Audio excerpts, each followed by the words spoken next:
All right. Well, welcome everyone. Today we have Tina Thompson here with us, who is a registered travel nurse. So, welcome, Tina. Thank you so much for being here with us today. Um, You're we, welcome. we are going to get started. Before I like to get into the questions, I like to ask the people who are working with us if you could just tell me something that you've been reading or watching recently. Recently, I watched Ozark. I know I'm probably about 3 seasons late, but it was amazing.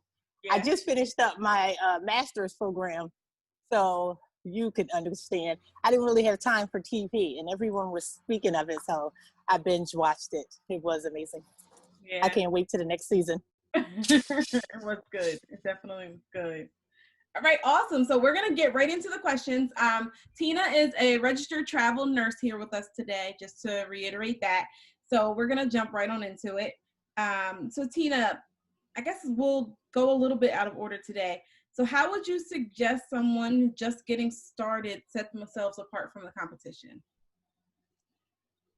Well, what I would say is evaluate your situation based on your own situation. My situation personally, I couldn't jump right into a 4-year institution. One, I wasn't that high of a achiever in high school. Two, I was test anxiety out the wazoo. So I was just like, I can't take the SATs. I don't want to be judged. I don't want to fail. And even if I take it and pass, I can't afford to go to college. So I opted to take a longer route, uh, which in the end gave me a foot up.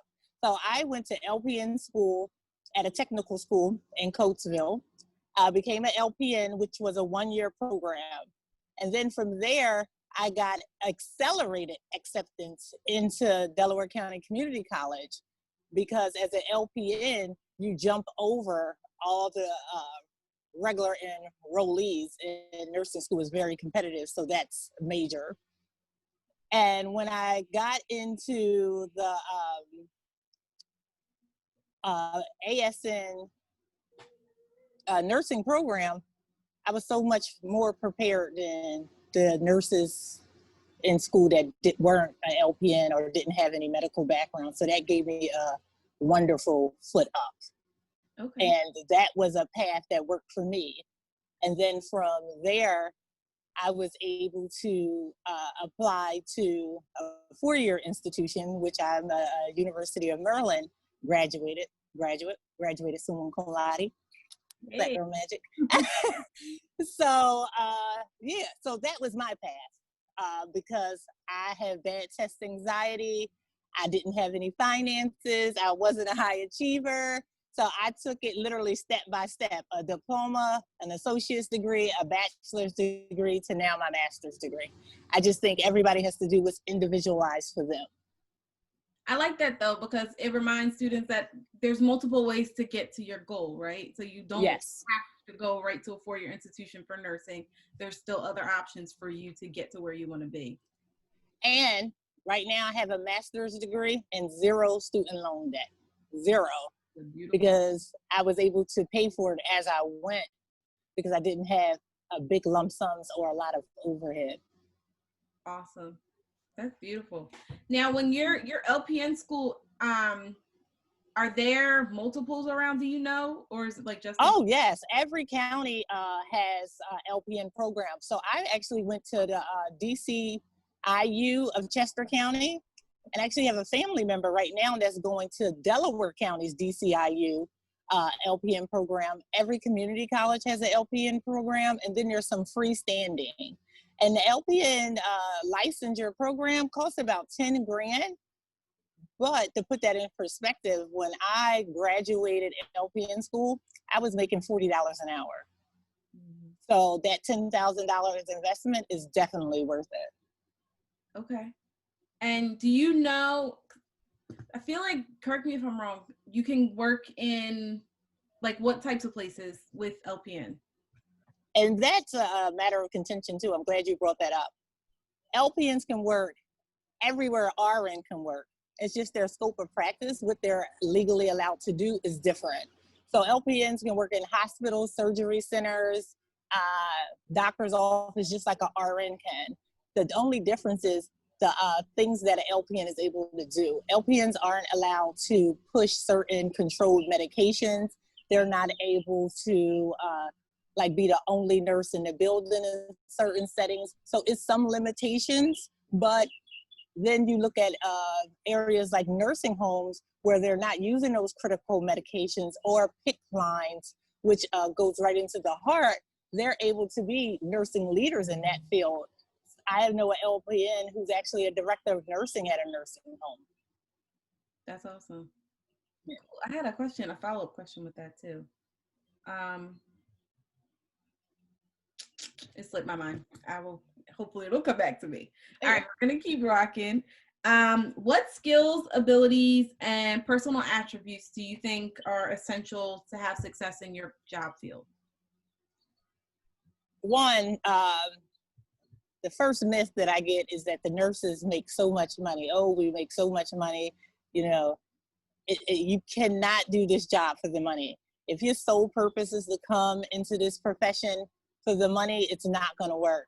I mean, dealing with families and people at their sickest or their most emotional is very, very difficult. And you could have 5 patients, and 5 patients could be going through 5 different experiences in life. And when you leave one room to the next room, you have to adapt and change to meet that person's needs. And then on top of that, you have hundreds of coworkers, hundreds of phone calls all day. So it's very mentally stressful. So to be a successful nurse, you really have to have some interpersonal skills and some mental fortitude. Because yes, they pay well, but however, you deal with a whole lot. And it's not just the blood and the vomit and the feces. It's more than that. It's really more than that. Like, it's violence. Like patients, if their ammonia levels are high, they become very confused and agitated and violent. Drug addiction, violence, allergic reactions, violence. So, you know, that's a concern that people don't even consider, you know, being a nurse, that, you know, it's that interpersonal aspect. You're in a personal position with somebody, sometimes very close to in their mouth and their genitals. You have to strip them naked, which makes a person very vulnerable. All right. So definitely a lot of vulnerability. Do you take classes? Do they help to teach you about interpersonal skills? Like, are those some of your course loads, or is it kind of like you got to be that type of person to get in that? So you have to take an ethics class, okay. And you have to take a leadership class. But what I can tell you, because I am a preceptor, I am an educator, nothing can prepare you for the things that you'll see and the things that you'll deal with. Like, nothing can prepare you. I remember being in nursing school clinicals at Chester County Hospital maternity ward, and a young lady had her lover there and her husband, and she had a venereal disease that we had to keep from both people. So not only are we trying to keep both men away from each other, we're trying to hide the secret and talk in cryptic. It's no class to prepare you for the things that you have to deal with. And you're like, no one even thinks of this. But now that I've had that experience, I can give examples to my students, like, this is stuff, ethical dilemmas and physical dilemmas, and, you know, your life and your patient life might be at risk if this information gets out. It's a lot of stress. How will you deal with that? Mm-hmm. That's a real life situation. How will you deal with that? Because it's not in the curriculum, but it's a real life event. Yeah, that's a lot. It was a whole lot. Oh man. Yeah, so this is nursing. It's very personal. Yeah, and I'm sure no one day looks the same. Like, no, it doesn't. All right. Every day is a new day. So you can't even prepare yourself for tomorrow. As nurses, we normally work 3 12-hour shifts. So you'll have the same assignment for 3 days in a row. Each day will be a new day, like you wasn't there the previous day with these same patients. Mm-hmm. Each day is like a brand new day. Mm-hmm. So that's a good thing if you like, you know, change and difference. But. Yes. And yes, because it's you have to be very adaptable. Mm-hmm. So it's definitely for someone who's not like sedentary. If you like numbers, counting, sitting, and all this, this is definitely not for you unless you want to go into research. Nursing research is very steady. Mm-hmm. Okay. And what about, do you feel like you have to be like an outspoken person? Could you be like a more quiet person? Doesn't matter. So this is what I can say. Being outspoken and being able to speak up for yourself is very important. But however, as a nurse, we're obligated to advocate and speak up for our patient. Doctors are bullies. It's a saying that goes in nursing that nurses eat their own. And a lot of supportive staff, like the CNAs, the dietary, they think they are many nurses and many doctors. So they'll try to bully you and make you do what they want you to do. So even if you're not outspoken, you have to be firm and convicted in your beliefs. And no matter how much louder, bigger, or stronger the person appears to be, you just have to stay firm and convicted and advocate for yourself and the patient. Okay. That's good advice. Thank you. So you talked a little bit about your education. How long did it take you to complete all of your programming? Okay. So like the LPN program, that was a strict program that was 1 year. So that was 1 year.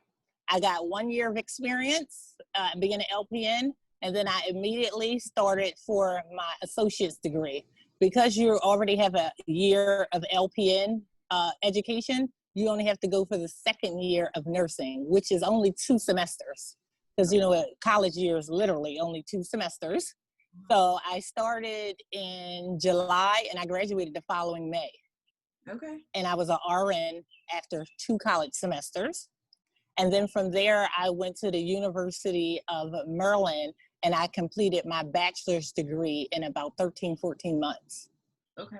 Now, I was very ambitious, you know, and gung-ho about education, and I'm finally making it, and I got all this confidence and faith in myself of making this good money. My lifestyle has changed, and I said, you know what, I'm gonna go for my master's degree. And that kicked me in the butt. It took me 2 years. 2 years and some change to do with that. This master program was much, much, much harder than anything. Like when they say you are graduate prepared anything, whatever your field is, it means something. Mm-hmm. It means something. It's definitely a level up. So I'll say in totality, just to become an RN, it took me less than 2 years because the LPN program was a straight 12-month program.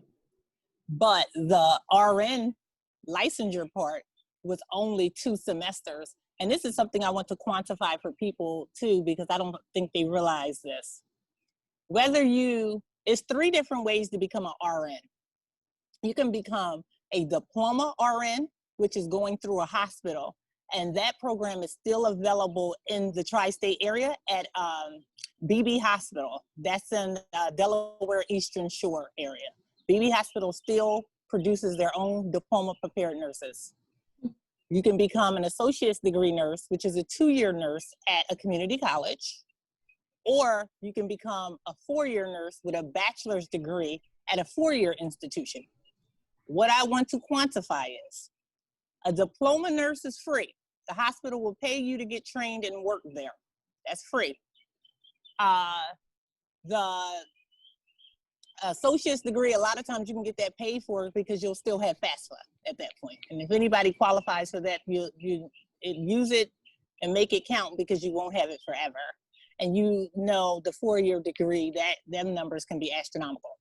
But what I want to quantify is all 3 of those nurses take the same NCLEX. Mm-hmm. No matter if you took a diploma, an associate's, or a bachelor's degree, you sit and you take the same exact test. You have the same exact title when you finish, and that is registered nurse. Mm-hmm. So if you're a diploma nurse and then you get registered and then you decide, you know what, I want to get a degree, and you go back and you get your associate's degree, you don't have to take the test again. If you're associate's degree and you say, you know what, I want to get my bachelor's degree, you go and you get your education, you don't have to take the test again. So literally, no matter what education track you take to become a registered nurse, we all take the same exact test and have the same exact title no matter the length of our education. Okay, good to know. And now, would you consider the program to be math heavy, science heavy? Well, I'm sure science heavy, but math heavy? You know what? And I'm gonna tell you this. My fear was chemistry. And when I was surfing colleges and universities, I was looking at the requirements because I did not want to take chemistry. Never took chemistry in my life, but I had a fear that I've created in my own mind. So I've never taken chemistry. What I can say is this: every college and institution's requirements is different. Math, generally the only math classes required is one college level math. Some institutions will make you take math for nurses, but then some will add math for nurses into the nursing pharmacology course. So, but definitely you will have to take at least one math class. And for me, I've taken one math class, and that was college level algebra. But then there's this tricky class that they don't consider a math class, which I consider a math class, which is statistics. And statistics, ooh, is very, very difficult. I did pass it with an A, but what I can say is this about statistics: it's very difficult. Do not save it for the end like I did. It was my last class, and it was like a make or break. I had to switch teachers twice. In statistics, the teacher makes a difference. Because trying to learn these statistical concepts and formula, if you and the teacher can't communicate and you don't understand what they're saying and how they're teaching it, it's never going to work. So I went from not understanding two teachers to mastering it with another teacher. So you got a college level math, statistics, and then as far as science. So science, you're obligated to take anatomy and physiology with a lab. It's very difficult. It's very hard. And anatomy and physiology 1 and 2 is two classes you have to take are nursing program entrance requirement. You can't even apply for the nursing program unless you successfully completed those two classes, because anatomy and physiology is like the backbone of what nurses do. No matter what class you do from there, it's going to go back to anatomy and physiology. That, and you have to take microbiology. Microbiology was the easiest science class I ever taken in my life. Okay. So if I could give anybody any advice, don't be afraid of it. The name micro, little, minute, it was the easiest class.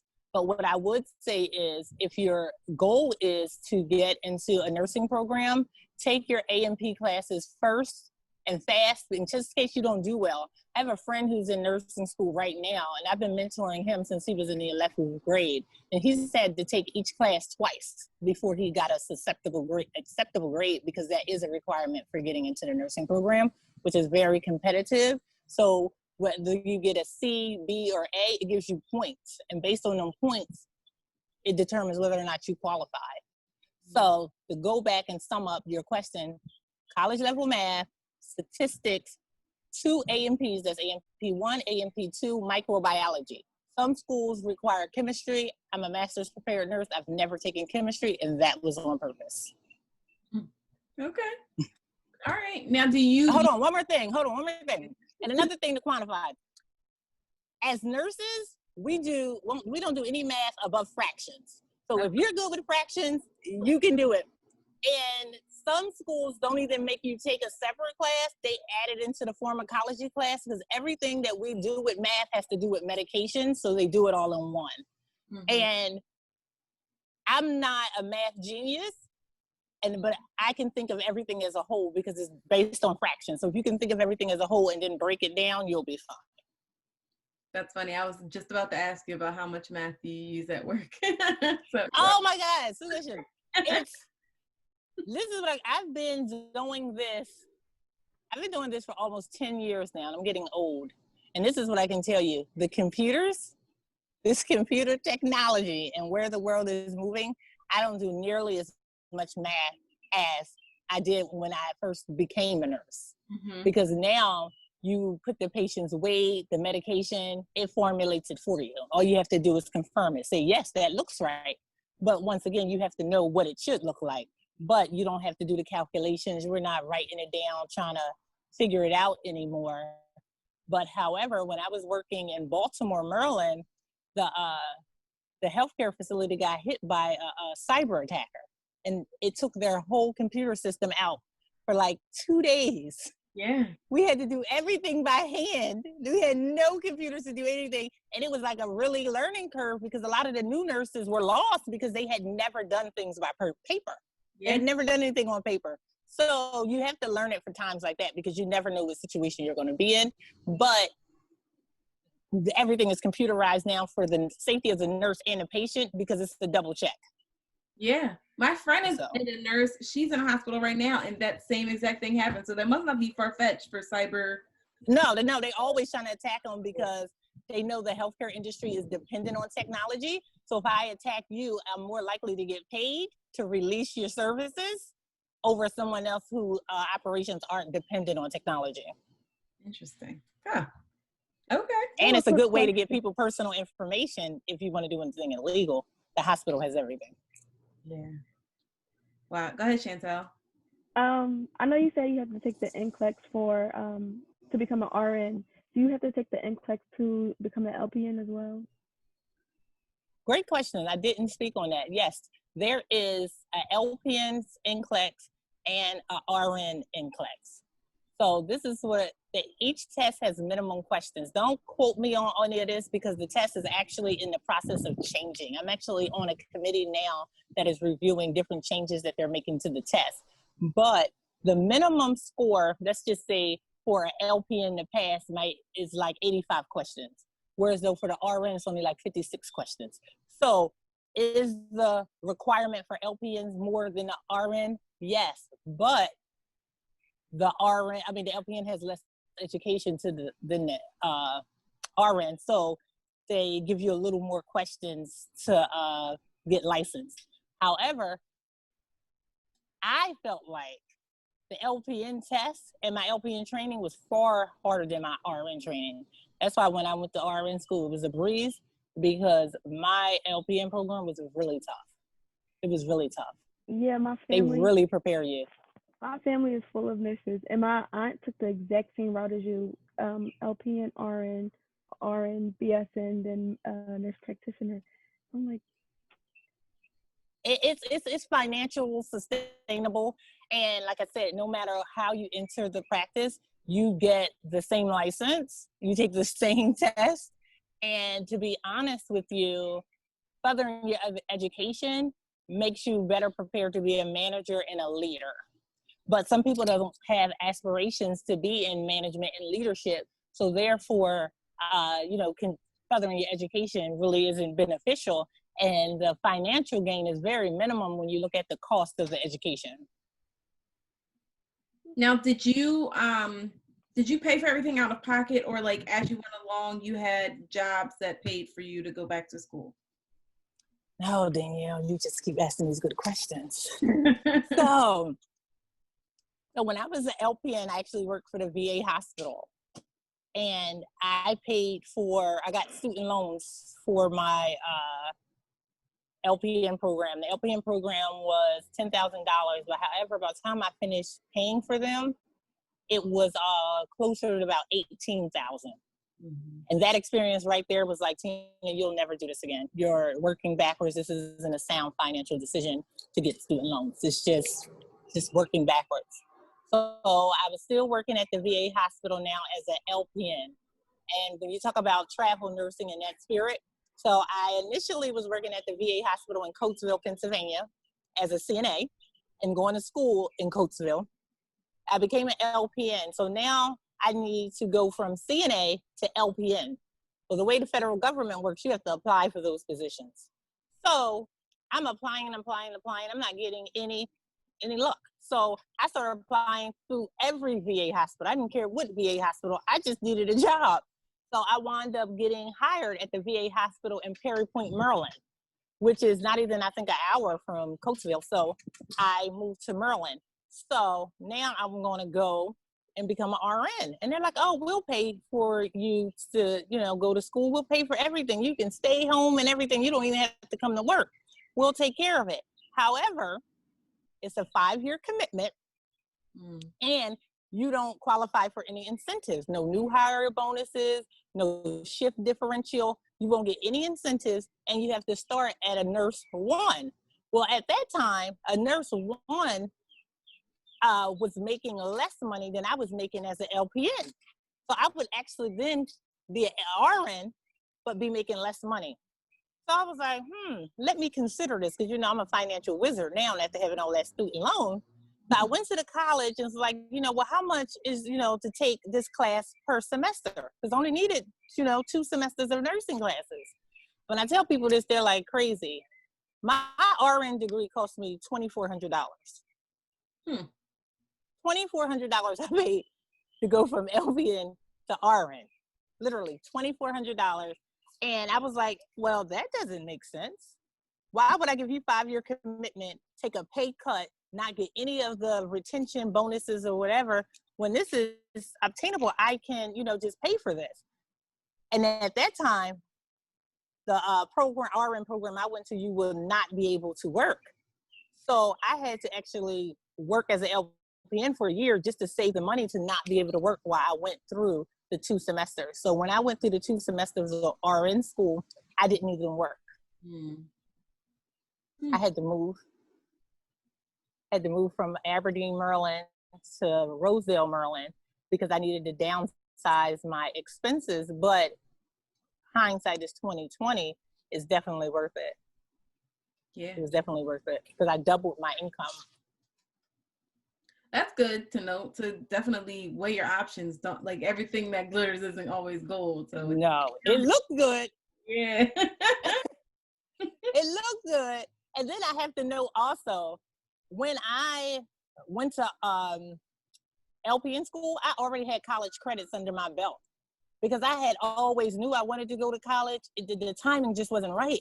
But I had been taking like little classes here and there, enrichment classes. And then when I finished my LPN, I was still taking like one class at the community college a semester, taking classes online and everything. So when I became ready to apply to the RN program, I had every prerequisite complete.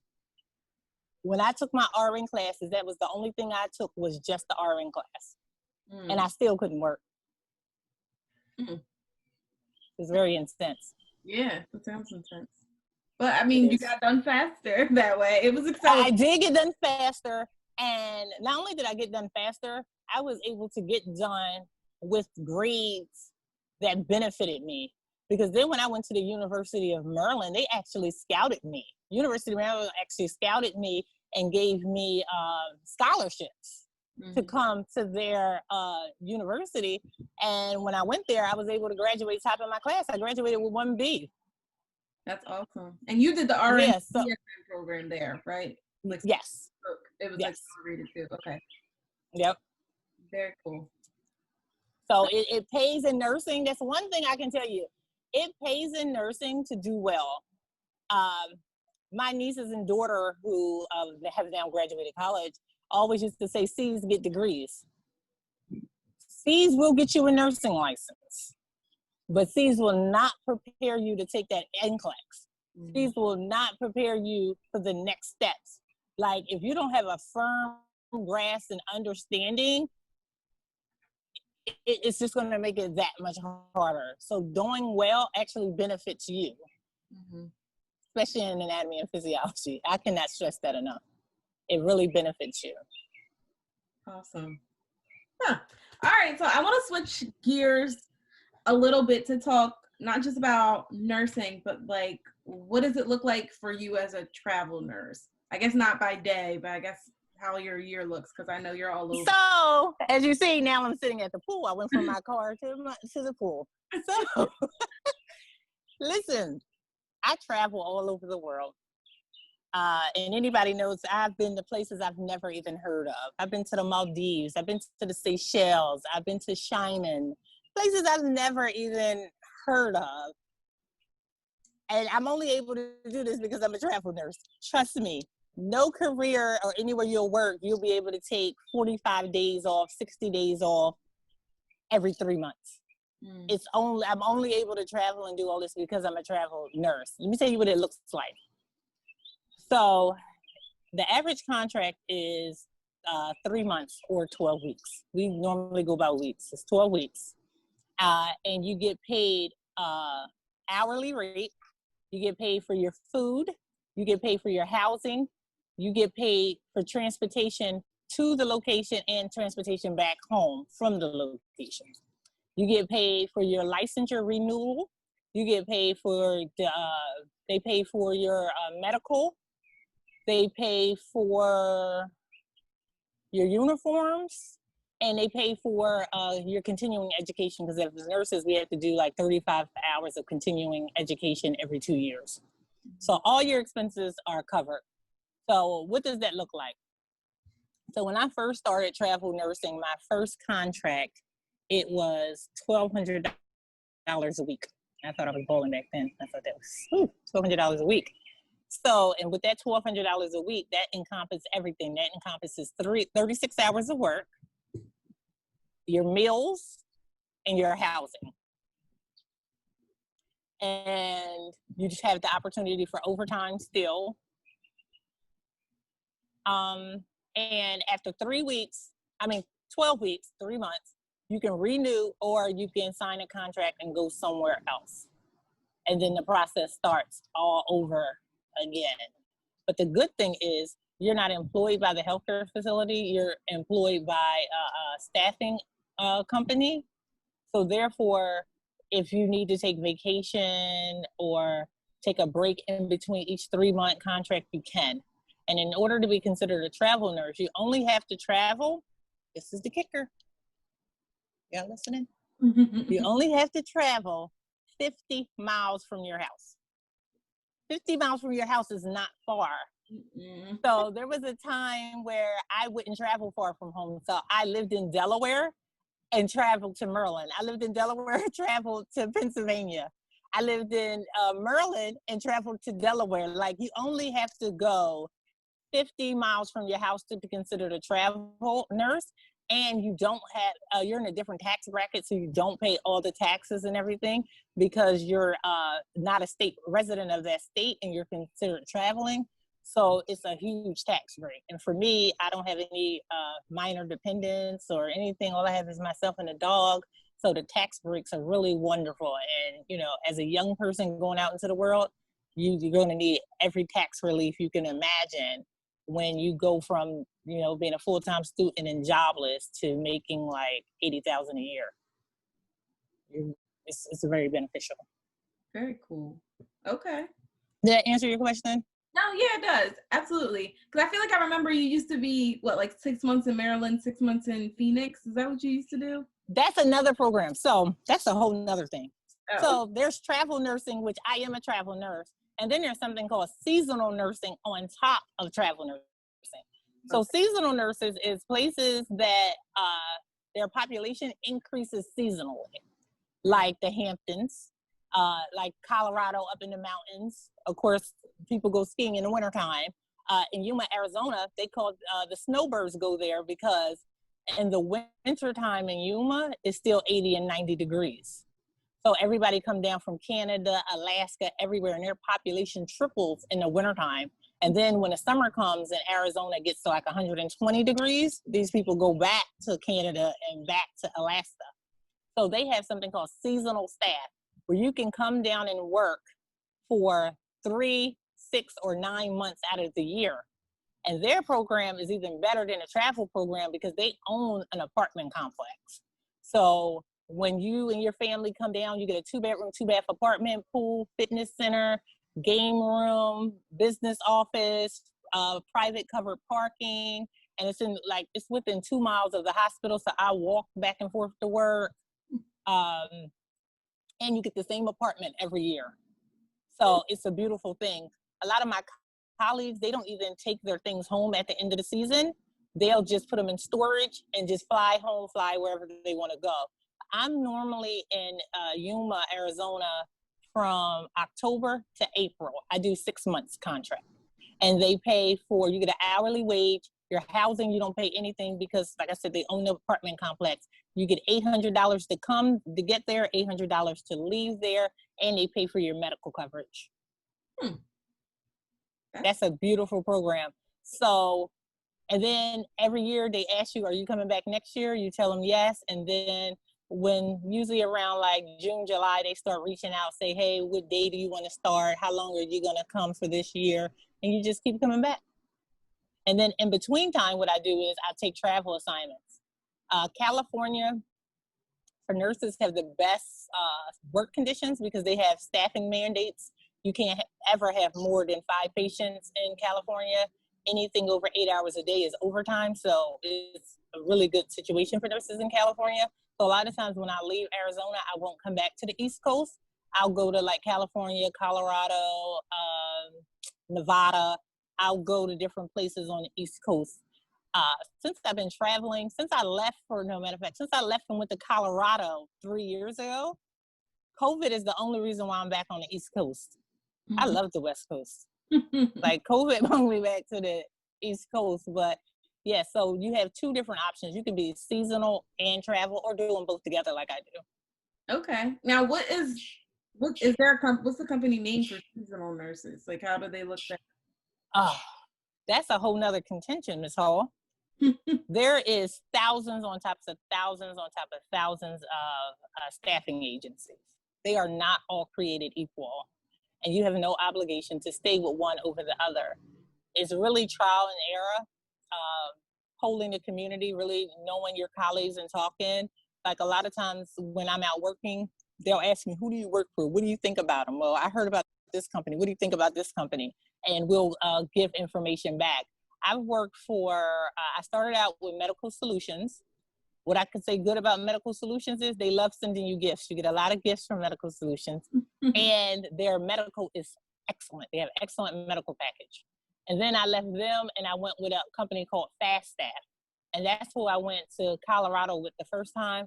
Horrible communication, horrible HR department. They like lose stuff and mess up your paperwork all the time, which is not good for a travel nurse. If you travel from Philadelphia to Colorado and you're thinking you're going to be at work on this day and you show up and they don't know who you are or why you're there, not a good situation. Mm-hmm. Or your initial expense is your own. So you don't get reimbursed for your travel until your first check. So all the expense of leaving one location and going to another location is your own if you're not coming from another contract. Mm-hmm. So if your first check is not there or messed up, it can cause financial hardship. So things like that is very important when picking an agency. So then I left them and I went to QPA. QPA has a different staffing model. They don't give you like all the per diems and all this stuff. They just give you a higher hourly rate, and their hourly rate is like $105 an hour. With that $105 an hour, you have to eat, drive, do everything you need to do. We're just giving you a flat rate, which is better for you in the long run because the more you work, your income could be substantial, but then you got the taxes, so you gotta balance it out. Then there's a company called, I'm gonna just jump because there's thousands of them. Jump to the one that I with and I like the most, and that's Aya. And that's AYA. Aya, their staff is just exceptional. And to give some perspective, when I first went to Yuma, which I'm a seasonal employee for the hospital now, but when I first came, I came as a travel nurse through Aya. And when I got there, they recruited me to become staff as a seasonal nurse. And that initial contract going to Yuma, I hated my recruiter. She was so rude. She didn't respond in a timely manner. And it's not good when you're traveling because I may not have reception in 2 hours when you said you were going to call back in an hour and I stopped and I waited at this rest stop for you to call back and you didn't. It can be very encumbersome dealing with people who aren't professional. So when I got to Yuma and I'm in orientation, I met another young man from Baltimore and he was with Aya and he talked so highly of his recruiter. Oh, he talked so highly of his recruiter. She got him like monies and benefits and stuff that our recruiter didn't get for us. So I was like, I'm switching. And I called the company and I'm like, I'm going to switch recruiters, which this is frowned upon because they get commission. So like managers are calling like, what was the problem, all this? And I'm like, hey, I don't want to leave your organization because I think it's a good organization and I hear good things. But meeting this person, it doesn't work well. I want to switch to Madeline. Fast forward, I've been with Madeline now for 4 years. I love her. Mhm. Like their pay package is excellent. I don't know if you're familiar with the nursing world, but FIGS is like the Bentley of nursing scrubs. Like if you wear FIGS, it's like you're walking in with a Bentley on your back. They give you free FIGS every year for Christmas. They give you free FIGS. So, like they give you pizza on your birthday, and they're so attentive. And like some companies, you might have one recruiter that you can't get a hold of and all this. These people got like Zoom numbers, texting, cell phones. They answer their messages 24 hours a day. You got like 5 people on your team just dedicated to you. I love Aya. I really do. And they pay well. They pay really well. I think they have a very fair package. Okay. So do your research. Yeah, if anyone's for students interested in being a travel nurse, like write down Aya, because it seems like that's a good place to end up. Yes, and they pay for your licensure. So right now I'm licensed. I have 3 licenses right now. I have a license in Pennsylvania because Pennsylvania is not a compact state. And that's something else that people think, like once you get licensed, you can work anywhere. That's not true. You have to get licensed in the state in which you work. Pennsylvania is not in the compact, so that's their own license. I have a Delaware license because that's where my home is. And Delaware is in a compact, which allows me to work at like 27 other states. And I have a California license because California is not in a compact. So I have 3 licenses, and each one of those licenses have to be renewed every 2 years. I have to do continuing education to keep these licenses. And it can cost, if you have to get a criminal background check and fingerprinting done, it can cost like $300 a year each license to renew. And Aya pays for, not only do they pay for it, they do all the legwork for you. I love Aya. Yeah, that's awesome. We have to do those things too with criminal background checks and stuff for counseling licensure. And yes. Yep. I'm familiar. Definitely got to make sure you're on top of that so you don't lose your license. Yes. Okay, it seems like you kind of answered this question, but if you had anything more or specific, what do you enjoy most about work? Well, if y'all haven't noticed, I love to talk, and I am a people person. People who don't know me think I'm like mean or, standoffish. Is not, and I'm not. I'm not a big small talker, but I love educating people. I love what I do, and I'm very knowledgeable. I have patients say to me all the time, nobody explained it like that. If somebody would have just explained it like that, I could have understood. Like, I didn't know why they were doing this. Like, I really try to educate my patients and my coworkers. Like, a lot of my coworkers, I work with a lot of new graduates, and they'll come and they'll ask questions. And I try not to just answer their questions, but give them the rationale, some safeguards, and some stuff that when I was in their position, I knew would have made life a whole lot easier. So that's the part I love, just enriching people. My background, I'm here because of the help of a lot of people. I don't come from a family of scholars and, people who know how to navigate the world and travel internationally or even know what APA format is. So, just giving that little tidbit and helping people out, I get pleasure out of that. That's the best part of my job. So that's why nursing works for me, and that's why I love it, and that's why I'm able to travel and just keep meeting new people every 3 to 6 months, because I'm genuinely a people person and I love it. And side note, something I wanted to make sure I mentioned, I know it's probably only like 2 students listening, but I want you to write this too down, Ms. Hall. Write this down. I will. APA. APA. I never heard of APA until I got into nursing school. Really? No, I always used MLA. Oh, yeah. Prior to nursing school, I always used MLA. I was a beast at MLA. You know how many write-in sessions I went to and got in tutor? I was the master of MLA. Yeah, it depends on your major. Yeah. Yes. Like English is more MLA, and like psych and nursing APA. Woo! Learn APA. Have an understanding of APA, because everything everything MLA taught you, all of English classes they make you take, why do they make you take the English classes that are in MLA only for you to come to nursing and they be like, no, forget it. Who told you that? That's not how we do it here. So that's good to know. It's a learning curve. It is a learning curve. Yeah. It's now beat into me.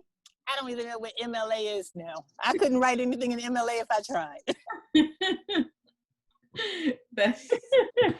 I love it. I love it. Where am I at? I'm sorry, I went off course, but that is something major. It's good to know. Definitely good to know. Could I ask a question? Yeah. I saw it, but I just lost it. I guess I just wanted to ask, like, how does your job affect your general lifestyle? So that's a two-part question. Okay. So I'm gonna start with my family. It's horrible when it comes to family. It's like really, really horrible. My brother-in-law passed away. So I had to go home when he passed away, come back to work. And because, you know, life doesn't work on my time, now they're having the funeral and the services. So I have to fly back home again. Travel nursing is not LA, New York, Baltimore, Miami. No, it's the smallest little towns in America where, like, if I was in Tampa to come home, it would be like $70 round trip. But I'm not. I'm in Tallahassee, and it's $400 round trip. And there's no direct flights.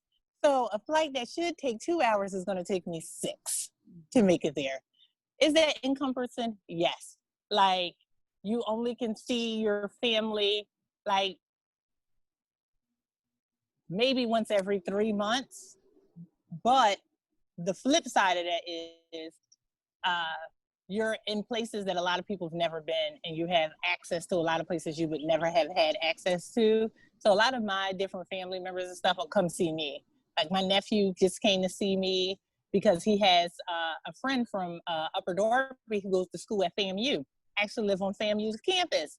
He has a friend from the Army who lives here. So he was able to fly here, stay with his aunt, not have to have any housing expense, use my car, not have to get a rental car, and see his friends. So, you know, that benefits him and it benefited me because I got to see family, because sometimes you get really, really lonely. Until you meet friends and coworkers and stuff, it can be lonely. But then as far as holding down a relationship, it's virtually impossible. It's virtually impossible. Unless you and your partner are travel nurses, it's virtually impossible to maintain that relationship. But there is a lot of travel nurses partnership where both of the woman and the man are nurses, or one of the other are disabled or work mobily, and then that situation works. But as far as my personal life, with like my friends and travel and all that, perfect. I get paid to do what I would do anyway, which is travel. And unlike other people, I don't follow the money. Like, I don't have much responsibility. My overhead is really low, so I don't have to follow the money. People who follow the money are less happy in travel nursing because the most high paying places is in the middle of nowhere. It's in nowhere America, where the closest Walmart is 4 hours away. That's what I mean by nowhere America. I follow my desires. I came to Florida because I had a friend here. I own a school bus. I don't know. I didn't mention that, but I'm in the schoolie world. I own a schoolie, and a friend of mine's, another nurse, lives in Naples, Florida, and he was going to help me do some repairs on my school bus. So he said, come down to Florida. Now me, being a student person I am, I was like, yeah, I'll come down. So I called up Madeline, my recruiter, and said, you need to get me to Florida because I need to go down there for another reason. So I got paid to come to Florida, got my work done, hung out with friends, and got paid a lot of money because they had COVID rates here. So it can go either way. You know, if I decide I need to come home, 2 summers ago, I needed to come home. My aunt was sick, she had cancer. And I told Madeline, hey, I need you to get me back to Pennsylvania. And I was able to come back to Pennsylvania. So it has its upsides and its downsides.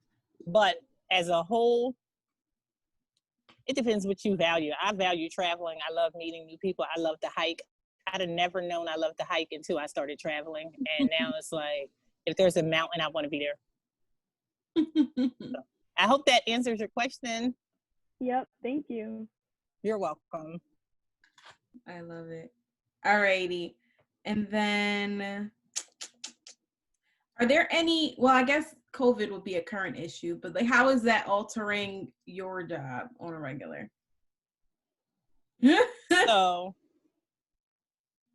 So I've grown up in the slums of Shaolin. Like I'm not like, you know, a country girl. Like I'm not afraid of pretty much anything. I'm willing to take it heads on. COVID has given me PTSD. Like, if ever I was afraid for my life, it was when this COVID thing started. I left Philadelphia last September. And when I got to Arizona, Labor Day, actually arrived Labor Day last year, people were just so sick. Like, everybody was having respiratory problems. Every test was coming back negative. We didn't know what was going on. That early? But, yes. But, you know, the United States was still saying nothing's going on. But as a frontline nurse, we're like, no, something is definitely happening here. And Yuma is where everybody travels to. So the whole population has flew in from other places. It's like a resort town. So we're like, no, something is definitely going on. We're running out of respirators. We're running out of CPAPs, BiPAPs. Something is totally different. So this is in September. COVID didn't get fully recognized till March. I had already caught the COVID and recovered everything by then. I mean, it was like, by that point, we're scared to death. We have no equipment, no hand sanitizer, no toilet paper. It was just like, what am I going to do? And I'm in Arizona by myself. Like, by myself. My whole family is on the East Coast. We can't fly. I don't want to fly because I'm like, what if I take this back and kill somebody? Like, you know, my mom's sick. She's diabetic. You know, people got cancers and different stuff. Like, it was like totally traumatic. And at the same time, I'm working on my master's degree, and I have to go and be a preceptor and work under another master's prepared nurse. I get kicked out. They kick all the students out because they restricted. So now I'm in the middle of the semester, finishing up. This is it. And I have nowhere to do my clinical experience at. So then I have that looming over my head. And I'm just like, oh my gosh. The hospital in Yuma shut down. They say they're not taking any COVID. Anybody who had COVID, they was flying them out, shipping them out. They were not taking any COVID because they weren't prepared. They had nothing. They had no supplies, no resources, anything. So now I'm jobless. I have no job. So I called up my other agency, because you remember I work for the hospital there, and I'm like, hey, and they're like, where you want to go? We got California. And that was the look I had. California at this time was like New York. I don't want to go to California or New York. They're like dying. Like, like I want to work, but I don't want to die. Like, is there another option? So I wound up going back to Colorado because at the time I had experience working in a prison. I used to work in Chester County Prison, so I had prison experience, and they're like, hey, they need help in the prison. So I was like, okay, that seems safer because at least we know these people aren't traveling anywhere. They're not going out anywhere. It's a, more confined setting. They had plenty of supplies. So I opted to go back to Colorado, and I stayed there for 6 months, and then I just came to Florida. But I tell people every day, wearing a mask for 12 hours, you get CO2 intoxication, have panic attacks. I mean, we were in whole hazmat suits, sweating bullets, can't breathe. And then you're like hiding all your supplies, and you feel bad because that's your coworker. You want her to have some supplies, but you don't want to die either. You want to save this patient, but you don't want to die either. It was the biggest ethical dilemma of my life. I actually did my final master's project on COVID-19 because it was the biggest ethical dilemma of my life. If you want to be a nurse and anybody's thinking about being a nurse, I want you to remember COVID and remember, everything you said, seeing on the news, and know that it was 20 times worse, like 20 times worse. I have a friend that I was friends with for like 9 years. She wouldn't come see me, wouldn't talk to me, wouldn't do anything because she was afraid that she would get COVID. I had to explain to her, you can even get COVID over the phone. If I could give you, or if I would, people were like shunning us, like trying to get housing. When I got to Colorado, nobody would give us housing because they were afraid to rent to nurses or let nurses come in for the risk of COVID. We were staying at hotels, which was very expensive, and the hotels wouldn't even come in and clean. They would have no contact in your room. We were in a hotel for 3 months with no housekeeping. So it was very traumatic. And then traveling, I traveled from Arizona to Colorado. No rest stops were open. No gas stations would let you in. So how do you go to the bathroom? How do you refresh? How do you get food? This is the height of COVID. This was in April when I moved from Arizona to Colorado. And there was no rest stop for them. You're literally sleeping on the side of the road. So it was very traumatic. I think this literally, besides Obama becoming president, I think this might top my life out. Wow. Yeah, that's a lot to handle. And you don't think about that. Like, I mean, I know I was like having a baby when you were traveling, because I was like, that wasn't even in my mindset, like thinking about people traveling and stuff like that. You just assume like the world shut down. But no, frontline workers are still out and about. Like, nothing is shut down for you guys. So that's definitely something to note. Like, if you're interested in healthcare and nursing, like, you're going to be working through it all. Like, there's no none of that. No, I remember working at the VA hospital in Coatesville, and it was a bad snowstorm one year, and I got stuck there for a week. A week, stuck at work. Like at the prison, there was a flood, and we were stuck in the prison for like 3 days, couldn't get out. Like, that's a real thing, and it's not like other professions where you can call a husband, call a friend, somebody come get you and leave. No, if your relief doesn't come, you're stuck. You're stuck. So what do they do? Do they like give you a cot? You're so funny. You got that office chair. I hope you get 2 of them. And then you lean up against your coworker for support so y'all don't flip over. So, because a lot of times it's not prepared. That happens to my mom. Like, so every winter, like, they keep a couple rooms empty in a nursing home. And if they have to stay overnight, they have to, because their release can't make it. So they give them a room to stay in, but they have like a roommate. In which a lot of nurses, and your mom will tell you, a lot of nurses won't even go in there and sleep, because first of all, I can't sleep behind you. I'm not sleeping with you. I'm just going to go ahead and sleep in my break room or my unit where I sleep at on my lunch break anyway. Yep. Holidays, you have to work holidays. Yeah, the medical field is crazy. It's not a Monday through Friday. And just to bring that up, I once had a Monday through Friday 8 to 4 job, because, you know, every nurse like, I don't want to work holidays. I don't want to work snow days. I hated it. I hated it. So you really gotta love nursing. Like, it can't be for the money. Like, cause it cannot. And it cannot. And this is the thing, the agreement that I've made with my coworkers, because, you know, I've been a nurse so long, and like I said, I don't have any minor children. I work every Christmas Eve and every Christmas, because I understand it's a lot of younger nurses in this field who have young families, still haven't, you know, building their family. I work every Christmas and Christmas Eve, but I will not work New Year's and New Year's Eve. And they're all like, no, that's fine. I don't have a babysitter anyway. It's fine. I'm not doing anything. And that's just like a concession that I make, that I will never be at my brother's house for Christmas Eve ever again, because I'm now that old nurse that has to work every Christmas Eve and Christmas, but I don't work New Year's and New Year's Eve. And it's just a trade-off. And you know that if it's a storm or something like that, you're going to get stuck. You know, oh, it's wintertime, I'm going to pack a bag and be prepared for that storm where I might get stayed. One of the reasons why I follow the sun, and I haven't done a winter in about 4 years. And I have no intentions ever in my life doing a winter again. I don't ever want to see snow again. I'm over it. But we still have natural disasters, floods and COVID, different, you know, things that still get you stuck. Like, I thought I was, you know, getting away from that by leaving the snow, but no. Who would have thought there's other natural disasters? This is true. Well, I thank you so much. We're a little over time, which is fine. This is really— I'm sorry.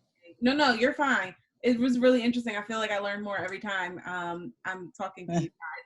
I guess before we close out, is there any last thing that you want to share with the students, the ones on, and then also I'm recording, so students who watch it after we're done, doesn't necessarily have to be about nursing. They're all first-year students, either in college, or they took a gap year and they didn't start at school because they wanted to work, or because COVID and they didn't want to be virtual. But they have goals and aspirations in life. So if there's any one last thing you want to tell them before we hop off. Before I can hop off, what I can tell you is just don't give up. Don't accept the no. When I was applying for schools, I got every application, every school. I didn't care.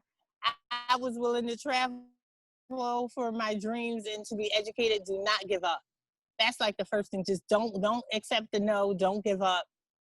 And use your resources. I'm not a smart person.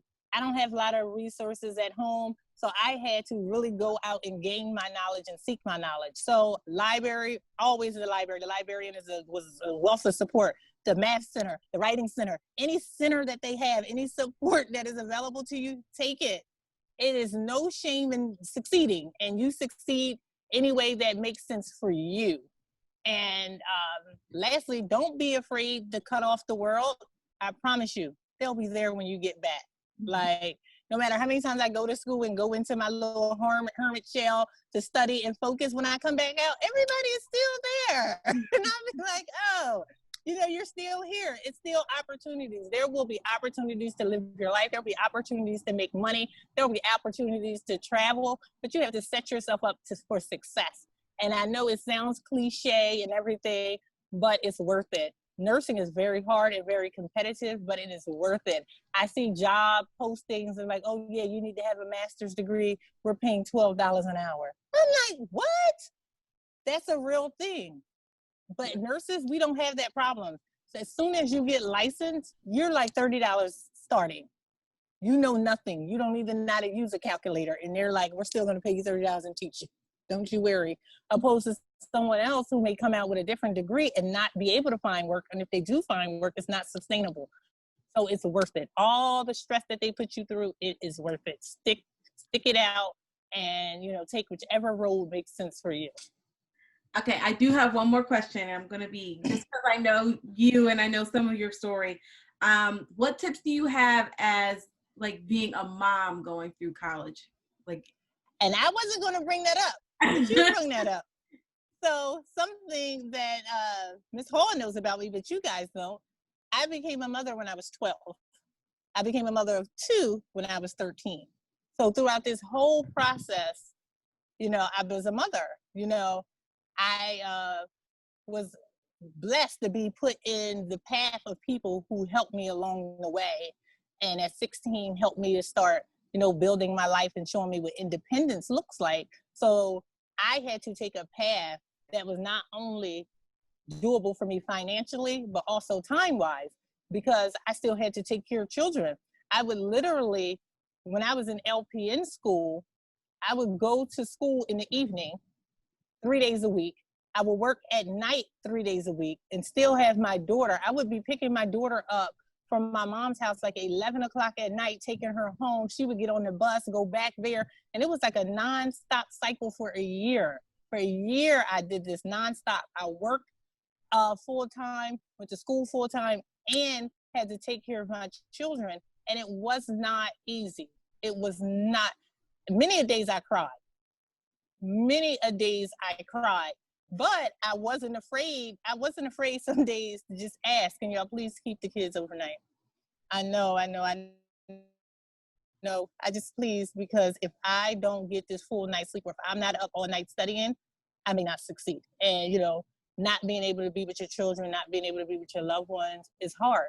But not being able to feed your children and not be able to provide a life for your children is even harder. You know, I was able to pay for my daughter's college and she didn't have to pay a dime. And for me, that was important because I wanted her to have a better chance at success than I did. I was able to pay for my son to go to technical school because he wasn't, you know, college material, as he said, but he went to school and became an electrician and make just as much money as I make, if not more. Good job. Yeah. And I was able to do that, you know, being a mother at 12. When I first had my daughter at 12, I had a guidance counselor who basically gave me a low-income housing application and started talking to me about welfare and stuff like that. And I am proud to say, you know, I have never been on welfare. I've never lived in public housing. Neither have my children. I have 2 grandchildren and neither do they. So breaking generational curses and proving people wrong is was very important for me.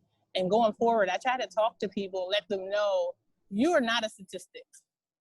You are history. You are making history. So don't let somebody else's history dictate your future and what you plan to do. And, you know, and when somebody tells you no, you go until you find somebody that tells you yes. You don't accept that. And, you know, don't think that you need a handout. No, you need a help out, but you don't need a handout. And you can do it. I did it. You can do it. And I had every chip stacked up against me that could have stacked up against me. And I still did it. And I'm sitting here now with a master's degree, no student loan debt, adult children, living the best life, a life that no one ever thought I should have lived or should have been here. Like, this is not supposed to be my stars, but it is. These are my stars. I love it. I'm so proud of you, and I appreciate you so much for sharing your story and all of your knowledge with our students and myself, because some of the stuff I didn't know, and I've known you for a really long time. But no, this was awesome. Thank you so much. Does anyone else? Yes. Go ahead. What were you going to say? No, I was just going to say, and if any student that you have that's having problems, needing tutoring, needs some help, some advice, I know your position and what you do. Don't ever be afraid to call me or, put us in contact, because I have no problem. Like, I tutor people all the time, because sometimes it's not the material or the person. It's just something needs to connect. And once it connects, they're like, oh, I got it. And everything else is smooth from there. So if ever that runs across, when it comes to nursing anyway, I have no problem. I actually enjoy it. It's my way how I'm gonna get in heaven. Awesome. I'll keep that in mind. I actually have a in mind that I think you guys would connect really well. I'll talk to you about that offline. But thank you again so much for joining us today. Does anyone else have any other questions before I cut off the recording? All right. Thank you again.